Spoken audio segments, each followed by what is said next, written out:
విధ్వంసం 25 కిలోమీటర్ల దూరానికి హైవేపై 6-7 గంటల ప్రయాణం హోంమంత్రి అనిత మండిపాటు అన్నటువంటిది హైలైట్ చేశారు. అంటే డైరెక్ట్ గా ఏదన్నా ఎర్ర బస్సు ఎక్కేసి వెళ్తే సరిపోతుందేమో జగన్. అదే చంద్రబాబు గారును పవన్ కళ్యాణ్ ఏమో అలాగంటి టూర్లు ఏమైనా పెట్టుకుంటే తప్పేం లేదన్నటువంటిది. ఇప్పుడు చంద్రబాబు గారు టూర్ వెళ్తే జనాలు ఎగబడకుండా ఉంటారు, లేకపోతే పవన్ కళ్యాణ్ టూర్ వెళ్తే ఎగబడకుండా ఉంటారా? మనకు ప్రత్యర్థి కాబట్టి వాళ్ళకి ఎగబడకూడదు, వాళ్ళకి మాత్రం ఎవ్వడు కనబడకూడదు.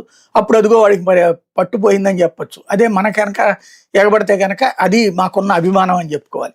ఇది ప్రస్తుతం టర్నింగ్ వ్యవహారం. లేకపోతే సాక్షి వచ్చేటప్పటికి లిఫ్ట్ తాకట్టుపై సీమ కన్నెర్ర, ఆపిన పనులు 2 నెలల్లో మళ్ళీ మొదలు పెట్టాలి, లేదంటే ఉద్యమం మహోగ్ర రూపం దాలుస్తుంది. చంద్రబాబు ప్రభుత్వానికి వైఎస్ఆర్సీపీ చలో పోతిరెడ్డిపాడు సభ అల్టిమేటం, రాయలసీమ లిఫ్ట్ ఇరిగేషన్ పథకాన్ని ప్రభుత్వం పూర్తి చేయాల్సిందేనని తీర్మానం. ప్రతి ఇంట్లో చర్చ జరిగేలా గ్రేటర్ రాయలసీమలో నిరసన సభలు నిర్వహిస్తాను వెల్లడి. తెలంగాణ సీఎంతో కుమ్మక్కై బాబు సీమకు ద్రోహం చేశారు నేతల మండిపాటు. వైఎస్ఆర్ కృషి వల్లే పోతిరెడ్డిపాటు సామర్థ్యం 44,000 క్యూసెక్కులకు పెంపు, సీమను మరింత మేలు జరిగేలా వైఎస్ జగన్ హయాంలో లిఫ్ట్కి శ్రీకారం, జగన్కి పేరుస్తుందని కుట్రపూర్తంగా పనులు ఆపించింది చంద్రబాబు అన్నటువంటి వార్తని హైలైట్ చేశారు.